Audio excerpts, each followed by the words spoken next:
Mengapa BUMN karya-karya di masa pembangunan tertinggi saat ini ternyata membuat hutangnya naik dan bahkan ada beberapa yang kesulitan likuiditas? Kok bisa ya?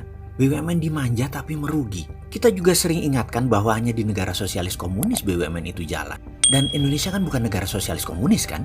Kita memang sih banyak mengiblat ke negara tersebut, para pejabatnya saat ini, dan salah beberapa derajat arahnya. Jadi ya gitu deh, nyembahnya ekonominya jadi nggak karuan. Kita juga ingatkan sekarang bahwa UKM yang tidak kunjung didukung oleh kebijakan pemerintah suatu saat akan meledak masalahnya. Fakta data bahwa UKM merupakan penyerap 90% angkatan kerja, juga 65% ekonomi perputaran uang adalah di UKM. Tapi sayang tidak ada program untuk scale up atau pembiayaan khusus atau perhatian serius sementara ini oleh negara. Sementara BUMN secara pasar ya kecil dibandingkan UKM. Padahal sudah dimanja habis-habisan loh dengan jabatan kementerian. Rugi lagi. Pokoknya bingung kita dibuatnya. Kembali ke pertanyaan di awal. Kok bisa rugi? Kita semua tahu per kilometer membangun jalan tol investasinya 5 juta dolar. Namun di Indonesia per kilometer bisa 8 juta dolar. Kok lebih tinggi ya? Atau BUMN yang untung gede? Atau di markup 3 juta dolar per kilometernya sehingga BUMN duitnya banyak? Tapi kayaknya nggak gitu cara ngelihatnya. Bagaimana kalau kita buka masalahnya? Begini melihatnya. Kita karena tidak ada uang untuk modal maka perlu pinjaman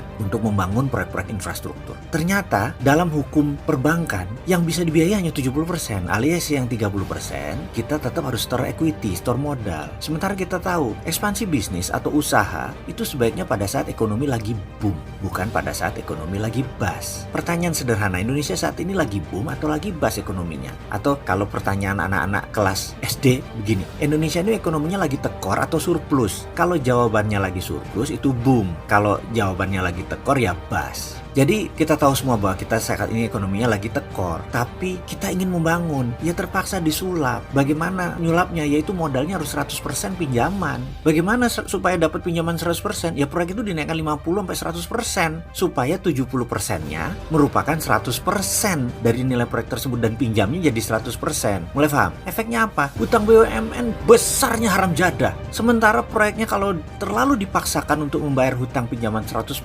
ya sudah nggak pasti masuk. Sementara proyek terlalu dipaksakan untuk membayar hutang pinjaman 100%.